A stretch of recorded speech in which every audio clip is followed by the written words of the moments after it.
Welcome into the Fantasy Football Diagnostics Podcast, where we provide you with your weekly diagnosis of everything fantasy football. Whether it's season-long leagues, dynasty, DFS, or sometimes even IDP, we got you covered all year long.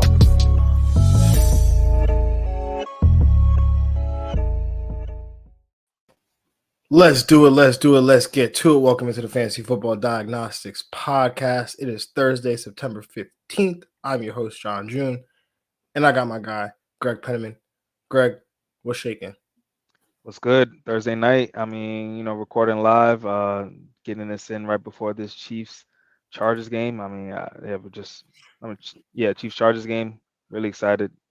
Glad that my bold prediction actually came up in FanDuel, not the 300 yards, but the 250. So I'm really excited about that. They made it. They set it up nicely for us. So I'm just really hyped for this game. Checking their numbers in the previous matchups, they've been balling. Yeah, FanDuel Sportsbook put out that nice boost, plus 125 for both these quarterbacks in tonight's Thursday night matchup to go over 250 pass yards. So it's a nice little bet if you are, interested and if it's available in your area. But obviously, bet responsibly. Hashtag not a sponsor. But we can, FanDuel can work it out, have you people call my people. Yeah. But anyway, obviously Thursday we broke down Thursday night football. So if you want to, you want to hear what we have to say about that game, just go pause this real quick, go watch that, listen to it. Obviously, if you are watching, then you're watching either on YouTube, Spotify, Twitch, where we're available 4 times a week, live. Monday, Wednesdays, Thursdays, Saturdays. Usually Monday, Wednesday, Thursday, about 6 p.m.-ish. And on Saturdays, usually around 10 a.m. So just obviously as the season goes on, we'll get into a rhythm. That might fluctuate less as we get closer towards the end of the season. But we'll see. Things always change. This isn't our full-time jobs as much as we would love it to be. But obviously, if you are listening on Apple Podcasts, Spotify, Google Play, or any other podcast platform, obviously we don't appreciate you any less. But however you are consuming this content, just make sure you are subscribing, clicking the notification bell, commenting, liking, doing whatever you can to engage with us, because obviously we love the engagement. We love helping y'all out. And, we've been getting some questions lately in the chat in regards to their fantasy team, people's fantasy teams, and what they should do. And we appreciate that. And we definitely encourage that. But Greg, we got some matchups to break down, 1 p.m. games. We got an interesting weekend slate of games here where we get 7 1 p.m. games. And then we get some 4 p.m. games sprinkled in. But we get a Sunday night football game and we get 2 Monday night games. 2 Monday night games. Monday night doubleheader. I believe you are muted, Greg. Yeah, they usually do that in week 1, the doubleheader for Monday night, but they seem to put it on week 2. So whatever. Yeah, week 2. So that's definitely the Bills got all the time now. Like they've gotten a nice little cushion between week 1 and 2. Crazy stuff. Not even and the Super Bowl favorites. So I don't know. Rigged. Maybe that's why they're Super Bowl favorites, because of the schedule. I don't know. Yeah. But that game is not on our slate of games to discuss today. We are here to break down the 1 p.m. games. So, we could fly through this pretty quickly, seeing how there's only 7 of them. But Greg, let's break down the games, man.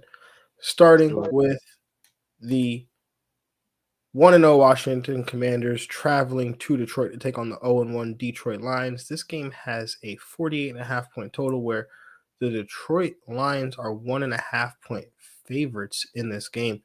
In terms of injuries, or weather rather, games in a dome, so no weather concerns. Injuries, there is one injury that is on the minds of a lot of fantasy managers out there, including this one right here with a thumb. DeAndre Swift, who has not practiced Wednesday, or as we record this today on Thursday, did not practice today. But Swift seems to be not concerned. He said he's not concerned, and he will most definitely play against Washington on Sunday. So that's definitely good news. If you have Jamal Williams, if you are the DeAndre Swift manager, you have Jamal Williams, and obviously you're in a great spot there. If Jamal Williams is available in your league, whether you are the DeAndre Swift manager or not, make sure you go pick him up. Yeah, he must be. He needs to be up there at the 90% level. Definitely. Correct, for sure. He has standalone value. I mean, I know we were chatting about that, recently, as we were discussing one of our teams. Yeah, Jamal Williams is definitely somebody that should be rostered.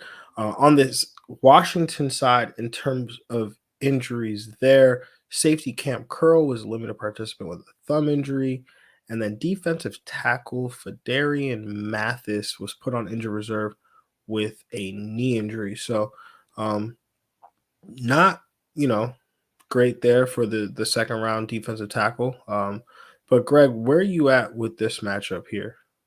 I'm taking the over in this game. I'm taking the Washington Commanders to cover and the Commanders to win. I feel like Detroit will have a chance to win in this game, and then they'll just be Detroit and then lose in a very close last second game, field goal game. Both defenses struggled in week one. There's definitely a lot of opportunity and points here. So definitely on the Washington side, we both love Carson Wentz. He's my QB stream of the week. We picked him up in a 12-team league to stream over Trey Lance, so that just shows our confidence over him. Yeah, good matchup here. Antonio Gibson is in a smash spot here. I mean, Detroit Lions rush defense got no better from last year. He got a lot of work last week, played 64% of the snaps, got close to over 20 touches. So I think Antonio Gibson's at start of the week level here. The wide receivers, all in play. All the targets: Terry McLaurin, Jahan Dotson, Curtis Samuel. I think Curtis Samuel is around that flex area. Jahan Dotson is in like the wide receiver 3 area that has some boom. Terry McLaurin's upside wide receiver 1. And then on the Detroit side, Detroit has a lot of people too. I mean, DeAndre Swift, if he's going, he's an RB1. Amon-Ra St. Brown, give this man some respect. 8 receptions. He's a bona fide wide receiver 1, going for another game where he gets 8 receptions. He's the man. T.J. Hawkinson, low and tight end 1 for me. And yeah, it should be a fun game. A lot of talent in this game. I agree with everything you said, except for the last part about give Amon-Ra St. Brown some respect. I have put respect on that man's name. Yeah, you have. Yeah. I'm talking about everybody in the fantasy world. This man needs to be rated weekly. I think he's a weekly wide receiver 1 in your rankings. I mean, we'll get into it right now. I'm with you on a game. I think it goes over. I think Washington definitely covers, and I think Washington wins this game. I mean, Detroit at home, it's a home opener. Like, I really wanted to pick Detroit. I really sat here and I really wanted to pick Detroit, but then I just kind of look at, I just ultimately I feel like it's just going to be the Commanders that come out on top in this one.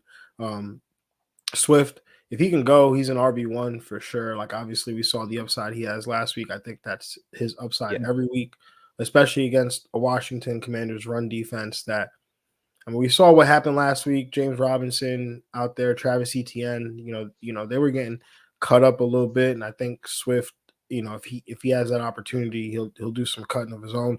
Amon-Ra St. Brown, I'm with you 100%. Like, I didn't have him as high coming into the year, based on obviously the situation with Hawkinson and Swift and the targets, and obviously them drafting a wide receiver and signing DJ Shark, but he's like the last 2 weeks he's been a wide receiver 1 for me. So I don't know, is it just the matchups? I don't know what it is. Like, he's gonna get the volume, he's gonna get the targets, and he produces every time he does get those targets. So I'm all in on Amon-Ra St. Brown. He's actually, I mean,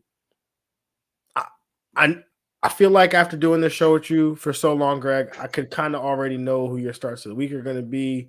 So, Amon-Ra St. Brown was definitely in start of the week consideration for me, but I had to take him off my list because of circumstances. I mean, there's a lot of games, a lot of good matchups this week, There are. Yeah.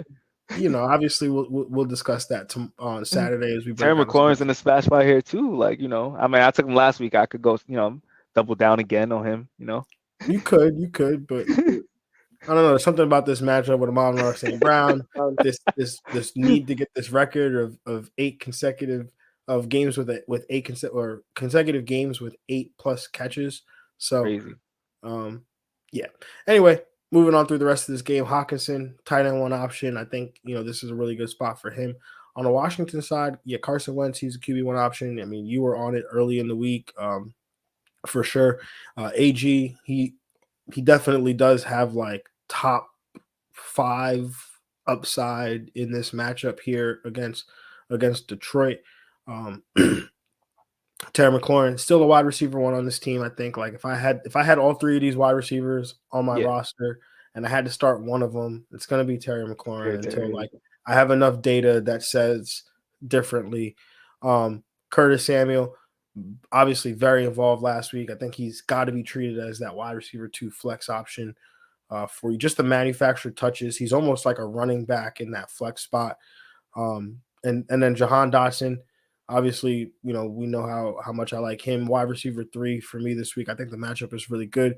And then another guy who I think is being slept on, and he's like 5% roster last I checked, Logan Thomas. He did get work, right? He got some work. I think he's definitely a streaming upside option at the tight end position. I actually, in a league of extraordinary people, dropped Logan or Hunter Henry to pick up Logan Thomas. So I think he has rest of season value. And if there's any added bonus, this is a revenge game for him playing against the Detroit Lions, who he played for before Washington. And then I don't know if you're in the narratives, also a revenge game for J.D. McKissick, but yeah. Yeah, no, I'm with you with the Logan Thomas. I mean, if Carson Wentz is throwing it close to 40 times a game, we can, there's definitely room for Logan Thomas. Yeah, for sure. Moving on to this next matchup, we've got the 0-1 New York Jets traveling to Cleveland to take on the 1-0 Cleveland Browns. This game has a 40.5 point total. The Cleveland Browns are 5.5 point home favorites. In terms of weather, it's okay on this front. In terms of injuries, Michael Woods, wide receiver, he was a DNP on Wednesday with an illness. Braxton Berrios for the Jets was limited with a heel. Jordan Whitehead, who was a DNP yesterday, was limited today with a heel. And then Zach Wilson, he's out this week, but looks like he's trending in the direction to start playing. I say that to say hold on to like your Elijah Moores of the world. My pick for this game, I'm taking the under, heavy under in this game. Taking the Jets to cover 5.5. Like I said that earlier in the week, as they are my stream of the week on the defensive side of the ball. And then the Cleveland Browns, I will take them to win this game.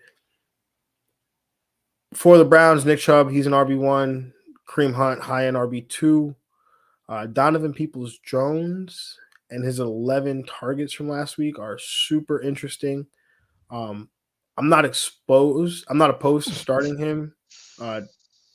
Look, the Jets gave up Not 3. him. What are you laughing at? Jacoby Brissett, man. He doesn't do it for me. He's catching passes from him, like. Yeah, but it's 11 targets. I know it's not great. It's just the volume. And look, what is Jacoby Brissett going to do? Throw the ball to Amari Cooper? Oh man. No, I'm just messing. I don't know. I don't know if I could play Amari Cooper though. The Jets were really good in the secondary. Their cornerback coverage was really good. Sauce was very good. DJ Reed was very good. I think I saw a stat like on 38 routes covered on coverage snaps, they gave up 14 receptions for 14 targets for like 4 receptions and like 38 yards or something stupid like that. The top 3 corners did. So I am weary of going against this, and I think that the Browns do lean on the run game, and they do test the Jets' run defense that wasn't very good last year. So, Amari Cooper, wide receiver 3 option for the Jets. Michael Carter, high-end RB2 again this week because, again, the volume. And Joe Flacco loves to throw the ball down to these running backs. Michael Carter had a 16% target share. Breece Hall was heavily involved. He had an 18% target share. He actually had 16 opportunities in that game. Breece Hall did. So these running backs are going to be involved. I think Breece Hall is a low end flex option, and like I said off the top, I'm not dropping Elijah Moore. I think he still be great for us, but not in love with the Jets wide receivers this week when Cleveland's defensive line has Garrett, Myles Garrett. And then Garrett Wilson is a stash. He was super interesting last week, made a couple nice plays, and there's talk of him getting more involved in the offense. And so he's very interesting. But yeah, that's it. Yeah, I agree with you on the game. I'm taking the New York Jets to cover. I'm taking the Cleveland Browns to win. On the Brown side, yeah, I really just want these running backs, Kareem Hunt, Nick Chubb. I mean, every week they seem to perform in that top 25 level, both of them. So I treat, Nick Chubb has that rushing upside, in game script upside, especially if the Browns are winning. Kareem Hunt, the game is just he's involved always, no matter what, with his PPR and receptions. He got the receiving touchdowns last week too. So I'm starting both of them. It's just hard for me to want to play anyone that's catching the ball from Jacoby Brissett, and that's that's all. I feel like there's other receivers out there that's in some good, like Josh Palmer tonight, or even DeAndre Carter tonight. I'll take over. I don't know, like maybe Amari Cooper. Like I feel like he's wide receiver 4 level for me. Um, but on the Jet side, I do like the running backs for them as well. Michael Carter, I think, is an RB2. Breece Hall, I think he's RB3 with some RB2 upside as well. He did get 9 targets last week. That was good. Hopefully, the Jets are going to be passing the ball as much as they did last game. Uh, and then for the receivers, yeah, Elijah Moore, you're keeping him. You're not doing anything with him. He's still the number 1 receiver on this team. And yeah, I treat him as a low end wide receiver 2 in this matchup. Would you play Elijah Moore or Donovan Peoples-Jones? Oh, Elijah Moore, without a doubt. Without a doubt. Without a doubt. Without a doubt. Without a doubt. Oh, okay. Fair enough. Moving on to the next matchup here. We've got the 1-0 Tampa Bay Buccaneers traveling to New Orleans to take on the 1-0 New Orleans Saints. This game has a 44.5-point total. Tampa Bay Buccaneers are 2.5-point road favorites. In terms of injuries, it is interesting. And this game is in a dome, but in terms of injuries, it's super interesting. Alvin Kamara was a DNP today with a rib injury. This was after being limited yesterday with that same rib injury. The Saints signed Latavius Murray to the practice squad. It's a familiar face. Mark Ingram, who's also limited with an ankle. So the Saints seem to be hurting in the backfield. There seems to be some sort of inclination that Kamara, if at best, will at least be limited on Sunday against a Tampa Bay rush defense that he hasn't historically performed well against since Todd Bowles got over there as the D coordinator and now head coach. So something to keep in mind if you are a Kamara manager. Jameis Winston, questionable with a back injury, limited participant. He's expected to play. On the Tampa Bay side, running back Leonard Fournette, he was limited with a hamstring. He's questionable, so keep an eye out on that. Chris Godwin, he was a DNP with a hamstring injury. He's not expected to play. Julio Jones was a DNP with a knee injury on Wednesday. I think he's expected to play. Russell Gage is a limited participant today with a hamstring injury. And Mike Evans was limited yesterday, downgraded to a DNP today. So curious to see what happens there with a hamstring Old injury. teams. Yeah. And then Donovan Smith, the left tackle for the Tampa Bay Bucks, he's limited participant with an elbow injury. So a lot of injuries there. Greg, what do you got? I got to keep it rolling. I mean, Tom Brady's never Tampa. Tom Brady has never been the New Orleans Saints. Like this is the matchup in the regular season. He got them in the playoffs, but yeah, this is a matchup he just can't seem to get during the regular season. So I'm taking the over, taking the Saints to cover, and taking the Saints to win. On the Saints side, I think Jameis Winston is more in like a high in QB2 territory. Definitely, I think playable and super flex leagues. And I think he has some QB1 upside. If he plays to how he's been playing since he's been a New Orleans Saint. Alvin Kamara, if he's able to go, I have him as a high-end RB2 with some RB1 upside. Do like Jarvis Landry in this one. Do like the receivers and Jarvis Landry and Michael Thomas. Think they're back. I think Jameis Winston is probably one of the best quarterbacks. That Michael Thomas has played with in the last couple, because Drew Brees was at the end of his career, and then what you gonna call it? The guy from Minnesota, Teddy Bridgewater, was just not really getting him passes. So Jameis is helping him out for sure. Jarvis, I like him. Juwan Johnson, he's a sneaky maybe tight end play if you're really desperate. He was involved last week. And then on the Tampa side, Brady, he's a low end QB1, or I think QB 12, 13 range. Leonard Fournette, if he's able to go, he's an RB1 for me. For the receivers, you know how I feel about Mike Evans versus Marshawn Lattimore. Like this is not going to be his day. I mean, the last 6 games against the Saints, the man's averaged 2 receptions. He's only got 2 touchdowns. He's gotten like averaged about 32 yards per game. This is not the day. I would just downgrade him. I mean, unless your team is stacked at receiver, you're not benching Mike Evans. But I mean, I would bump him down to low end flex level. Like that's what I'm expecting from him, unless he gets that touchdown. And yeah, it's gonna be hard for me to really trust anyone else in the receiving end for Tom. I got the under in this one, bro. I'm taking the under. That makes sense. Actually, I'm taking take the under. I'm taking Tampa Bay to cover, though. I will take Tampa Bay to win. I do think this gives. It has to. I don't know. It just has to. It feels like it has to. I don't know. That's my analysis. Not in love with the Saints side.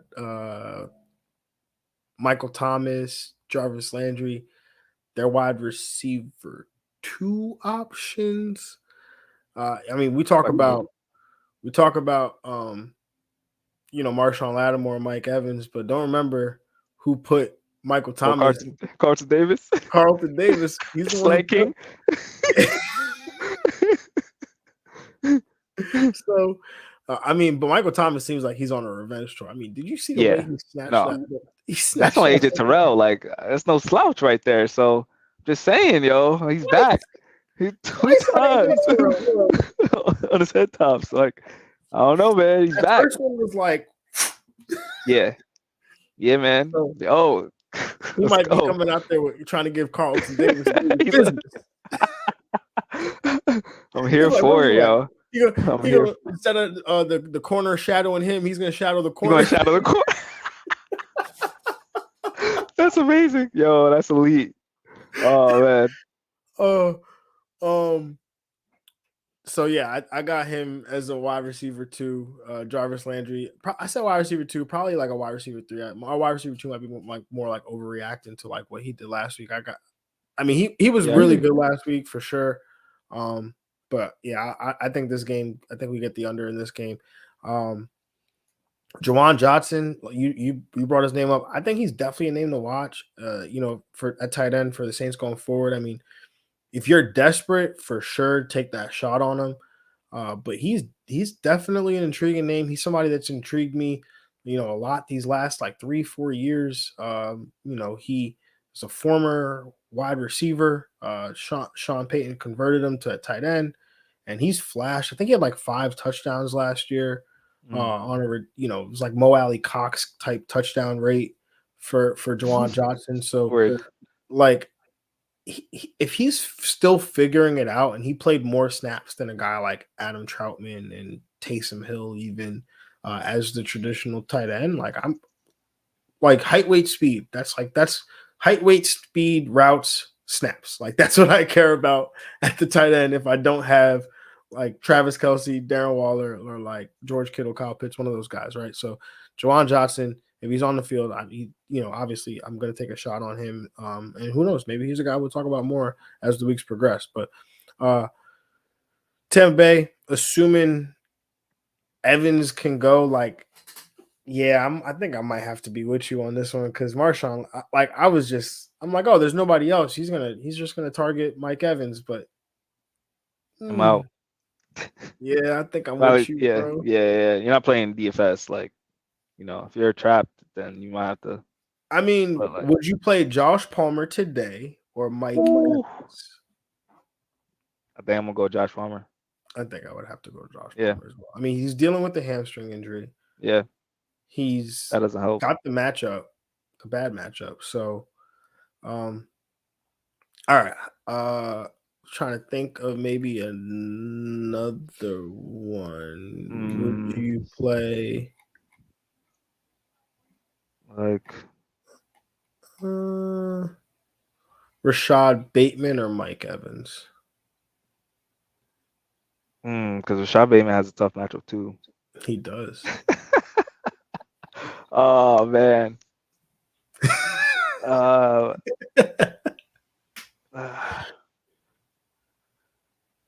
That's tough. I think I would. I think I'll have to go Evans slightly, just because I think he probably more likely he still get a touchdown. If you start Evans, you're banking on him. You're banking on a touchdown. You just want the touchdown, especially because he's got a hamstring injury. He might be limited even. Yeah, just give him a fade out. Yeah, Bateman's tough. All right, last one. Mike Evans or Donovan Peoples-Jones? Mike Evans. I'm sorry, I don't want it from Jacoby Brissett. I don't want any catches from that man.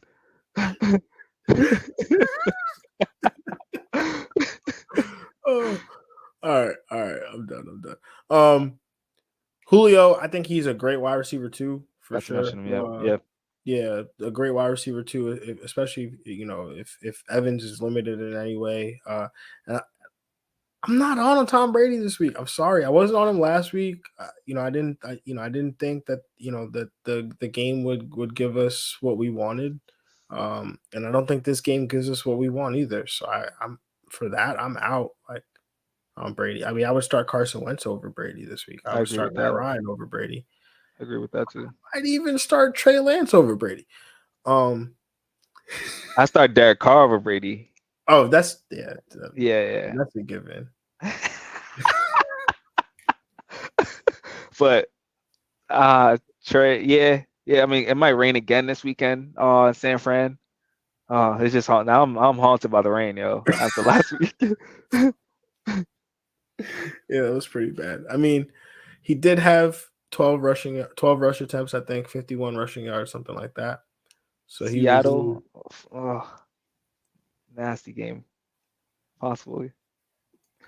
I mean, Seattle. I mean, we'll talk about that game tomorrow, but they're coming off a very emotional Monday night victory. I feel like letdown spot right here. No Jamal Adams out for the season. No, we can talk about it. We'll definitely talk about it on Saturday. That's for sure. We will talk about it on Saturday. So I forgot where I was at with this game. Oh yeah, not going Brady. And then Fournette, he's a high end RB2 for me.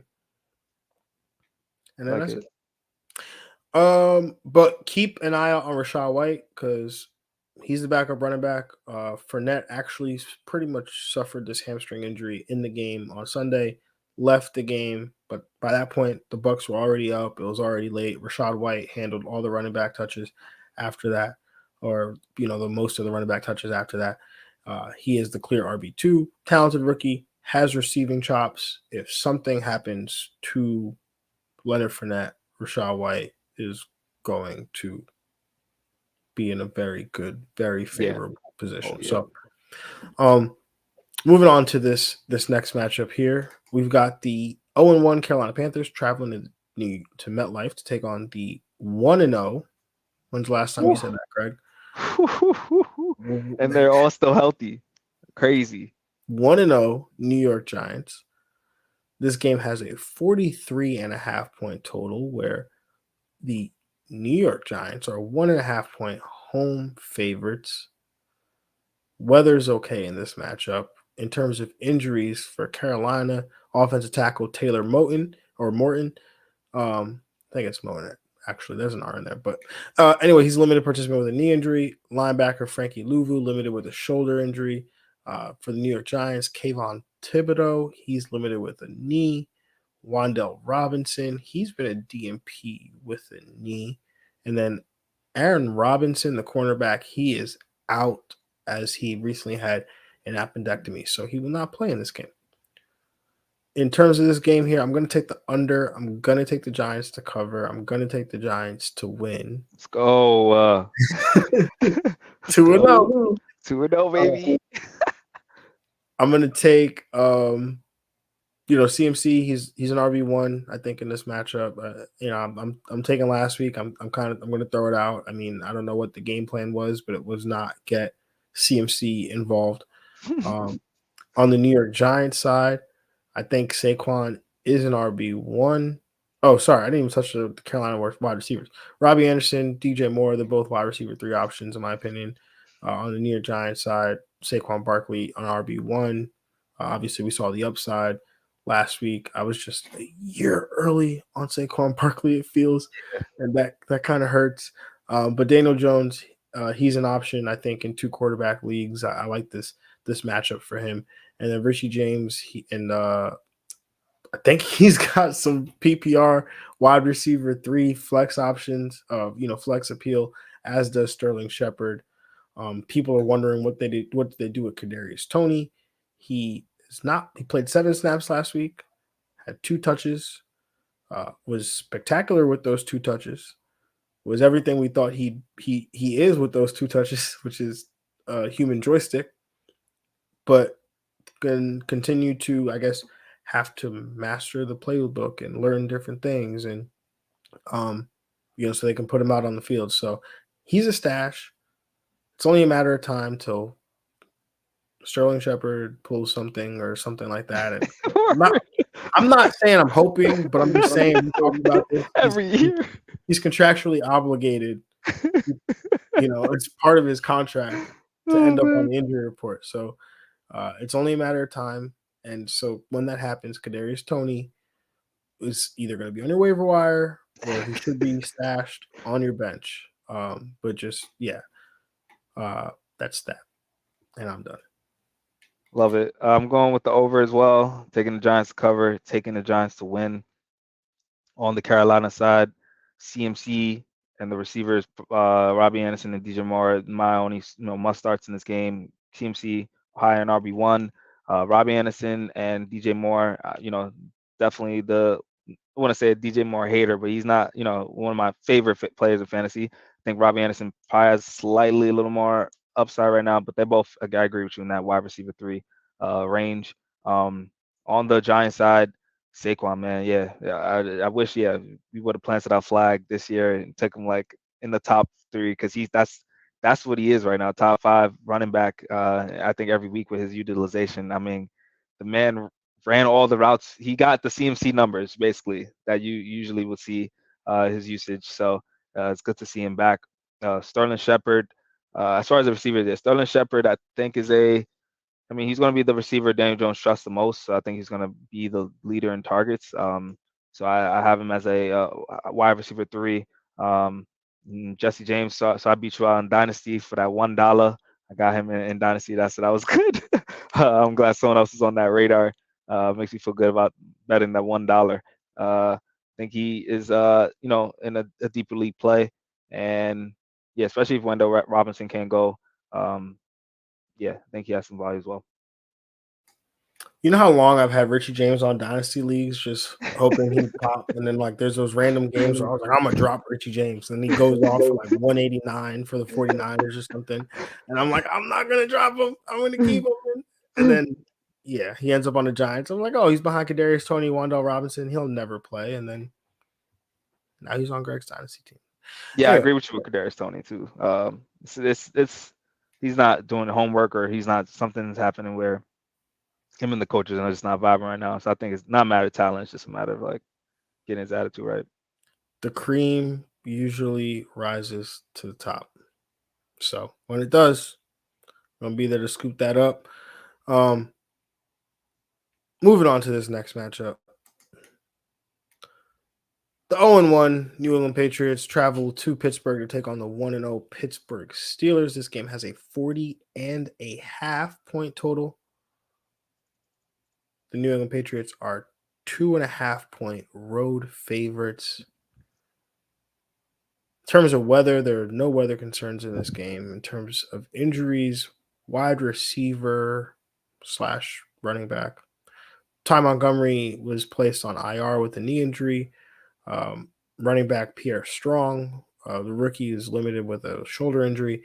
And then for the Pittsburghs, on the Pittsburgh side, Najee Harris, the running back, was limited with a foot injury. And then TJ Watt was placed on IR recently with a pectoral injury. Not expected to miss the whole season, only miss 4 to 6 weeks. In terms of this matchup, Greg, what do you got? I'm gonna take the under. I'm gonna take the Patriots to cover. I'm gonna take the Patriots to win. This is not gonna be a game I'm super excited for offensively. I mean, the Steelers offense somehow that offense was so bad last week. Like it was just pitiful. The Patriots look, they look no better, but they're home.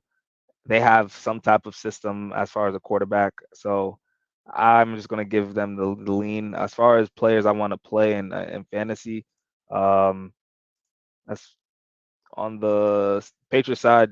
Damian Harris and Ramondre Stevenson, I think they bounce back as a running tandem. I think they are both, low in RB2s for me. Okay, with some high in RB2 upside. Devontae Parker and Jacoby Myers, I think they're also in good spots here. So I think they can have some flex value. One of them, Jacoby Myers, I probably lean towards more. But on the Pittsburgh Steelers side, probably Najee Harris, of course, if he's able to go. He said he should be good to go. Volume RB low in RB1, and Pat Freiermuth as a low and tight end one. All season still pretty high on him, but I'm out on the receivers right now. I just wanted to like skip the whole game if we could. That was more than I gave. That's more than that. Oh man, yeah, it's gonna be bad. I'm with you on the game. I'm taking the under, taking the Patriots to cover, taking the Patriots to win. On the New England side, it's really just the running backs for me, bro. That's it. Like Damian Harris, Ramondre Stevenson. That is all I'm willing to tie myself to. For Pittsburgh, Najee, I mean, from what I've like heard is not, and when I say heard, like I mean like heard or read from like people that are, experts in injury analysis, is that this was like a high ankle sprain potentially here. And those are never good, especially for running backs. And he's expecting to play, which is fine. I think he may be limited. Jalen Warren, we talked about him. He's the backup, but it's like, I don't even think. I mean, Greg, how much Najee Harris do you have this year? None, actually. Yeah, me None. neither. I got none. Yeah, I was in the spot to get him, but yeah, it's tough because he's attached to Mr. Trubisky. So, but like, it's gonna get. He's gonna get the volume, right? Yeah, He's it's gonna gonna get be the fun. touches, right? Yeah, But like even last week, my man had like 29 rushing yards. If he doesn't get that touchdown reception, like what was his day? Yeah, And it's pretty like this bad. offensive line is bad. This Mitch Trubisky is bad. This Bad, offense bro. is bad. Like, So like, do please. I really want to tie myself to that? Not really. So do I want to? If Najee Harris goes down, do I want to tie myself to? And no Oh, offense, definitely Jalen not. Warren, No. Once it's right? over, once it's Najee, it's nothing. Yeah. Yeah, sure. I mean, maybe I might need a running back. I get leave extraordinary people. If Jalen Warren was available, I'd pick him up maybe on my bench because I'm hurting over there in that league for running back. So, um, yeah, it's tough, man. So Najee Harris, the matchup isn't great. I'm fading him if I rostered him in redraft, which, like I said, I don't. But if I did, I'd be looking to James Robinson Oh yeah. or Rashad Okay. Penny. Like those are like I don't know if I could play Najee Harris this week because you will probably get like 6 points. Pat Fryermuth had a ton of targets last week. I think he's a tight end one option. And I'm with you. I don't really want to play the If I'm not, Pittsburgh wide yeah, receivers either. you think he's Like gonna I'm get not. out to the perimeter? Nah, yo, nah, no way he gets it out there. Najee Harris is the closest he's gonna get to the ball to. So yeah, It's like the Kenny Pickett game. I hope so. I really do. They got it. They got it for him at some point. The game one was so bad. Yeah. Anyway, that's really all I got on this game. Yeah, let's move on. Moving on to the next one, we got I can't believe I have to do this all year with the 0-1 Oh, Indianapolis wait. Colts. Like Two couldn't teams. beat Houston or just lose. Or, Like I don't want 0-1 Indianapolis Colts traveling to Jacksonville to take on the 1-0 Jacksonville Jaguars. This is a 46.5-point total where the Indianapolis Colts are 4.5-point road favorites. There is rain expected in this game. On the Indianapolis side, Shaq Leonard, formerly known as Darius Leonard, previously known as Shaq Leonard, was questionable last week. Did participate in practice, but then ended up not playing in the game, which I know that we talked about him being a huge factor for the Indianapolis defense, and obviously we saw what happened.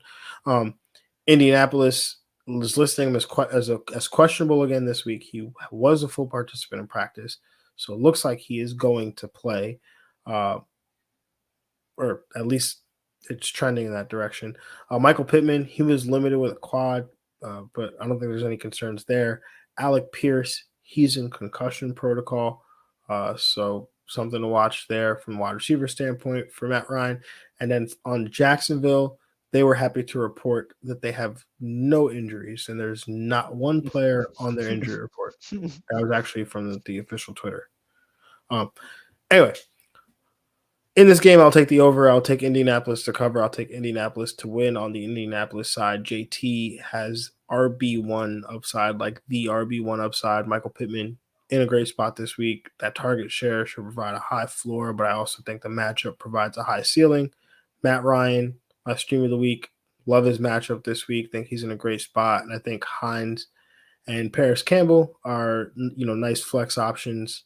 Given the matchup, I think Hines has some, if you're desperate at running back, flex spot, I think he has some flex intrigue. And then for Jacksonville, I think Trevor Lawrence, strong QB2, in two quarterback leagues.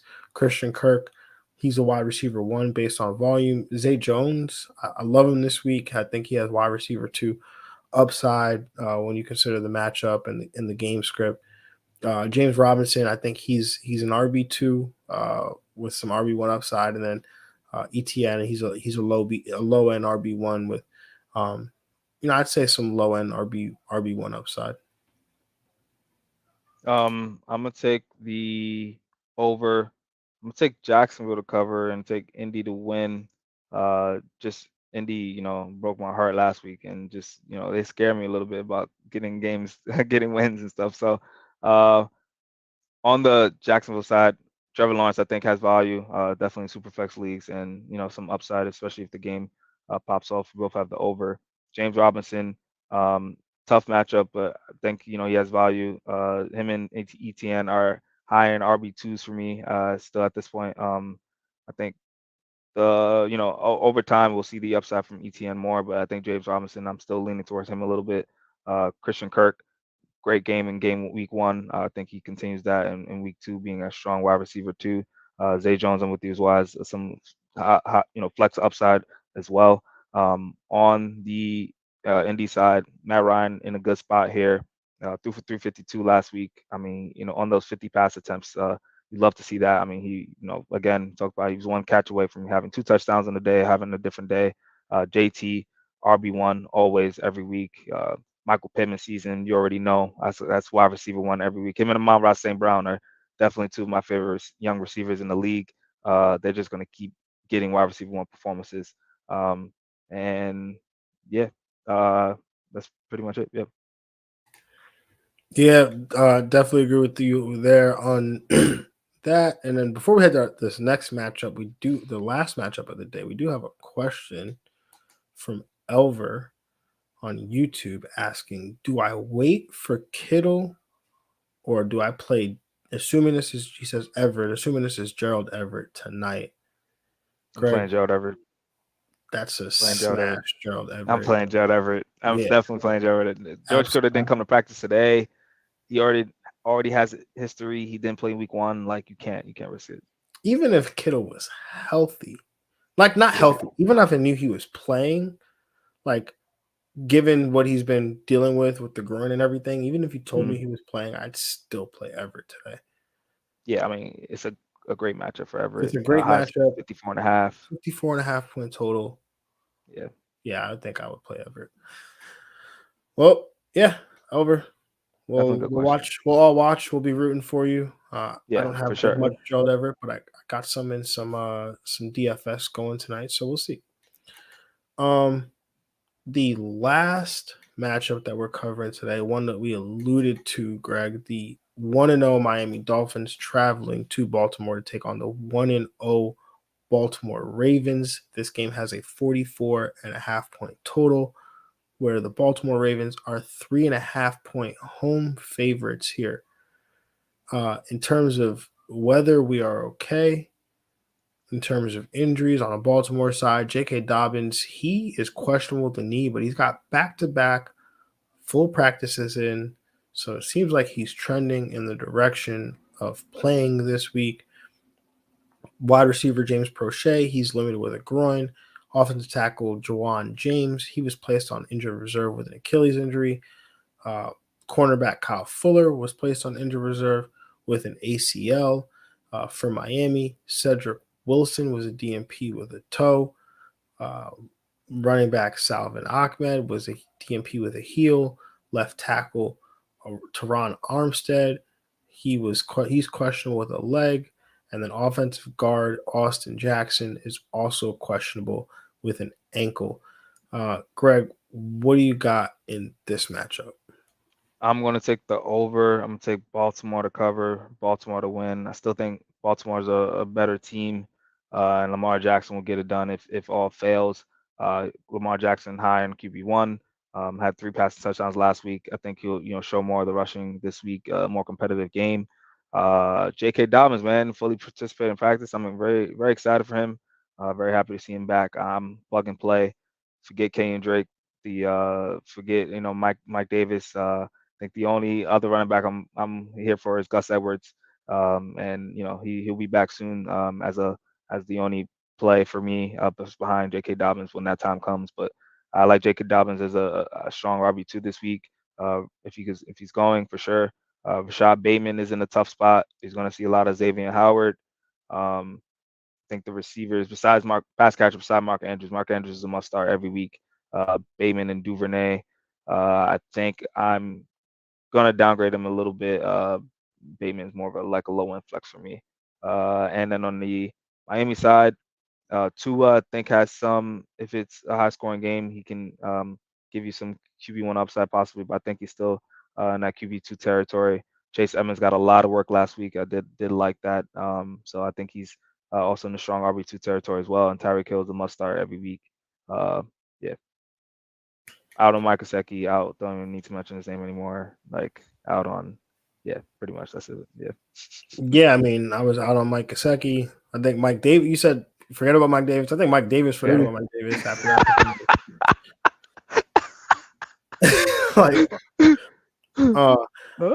I'm going to take the under. I'm taking a lot of unders in this 1 p.m. slate. A lot of unders I'm taking. Taking the Dolphins to cover. Okay. I'm going to take the Dolphins to win the game. Yo, he takes the Chiefs to win and the Ravens to lose in the 1 week? Nah, yo. That's crazy. That's crazy, yo. Who are you? And what are you done with, John?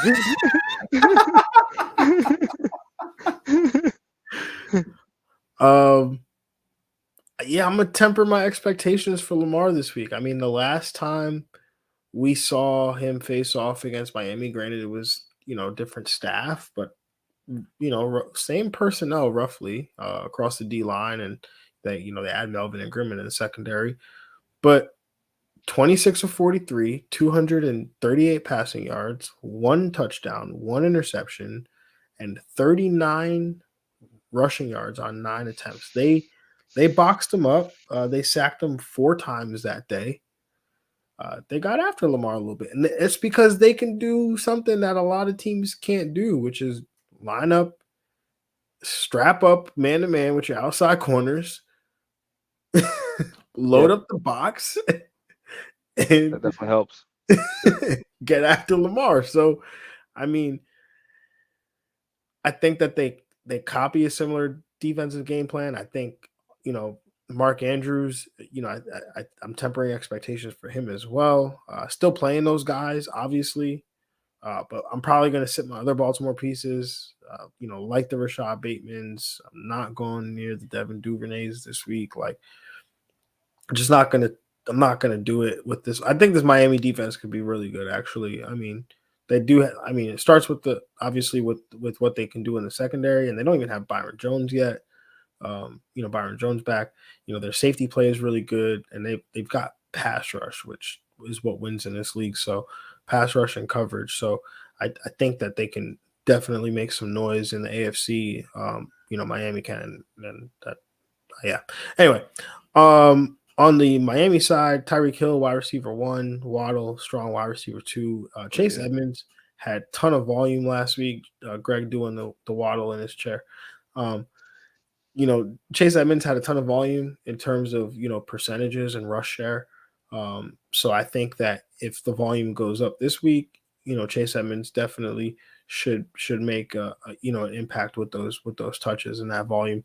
And this is a game where I'm taking the Dolphins to win. So definitely like this game here for the Dolphins pieces. I think there's some options like Carson Wentz and Matt Ryan where we don't have to go touch Tua this week and going against this Baltimore defense, and a game I think again hits the under. But anything else you want to add on this matchup, Greg? No, I definitely like Waddle. He's in a very good spot here. Love Jalen Waddle this season. Always. Yeah. Well, that's it for the 1 p.m. games here. Obviously, we will be back here on Saturday breaking down the rest of the game Saturday morning live, 10 a.m. We'll be breaking down the rest of the slate of games, including Sunday Night Football and the 2 Monday night games. So everybody have a good rest of your Thursday and Friday. Enjoy Thursday Night Football, and we'll catch y'all. JC Jackson playing, by the way. Yes, sir. JC Jackson is playing, so that is good news for the Chargers. And we will see y'all on Saturday. Peace. Yeah. Welcome into the Fantasy Football Diagnostics Podcast, where we provide you with your weekly diagnosis of everything fantasy football. Whether it's season-long leagues, dynasty, DFS, or sometimes even IDP, we got you covered all year long.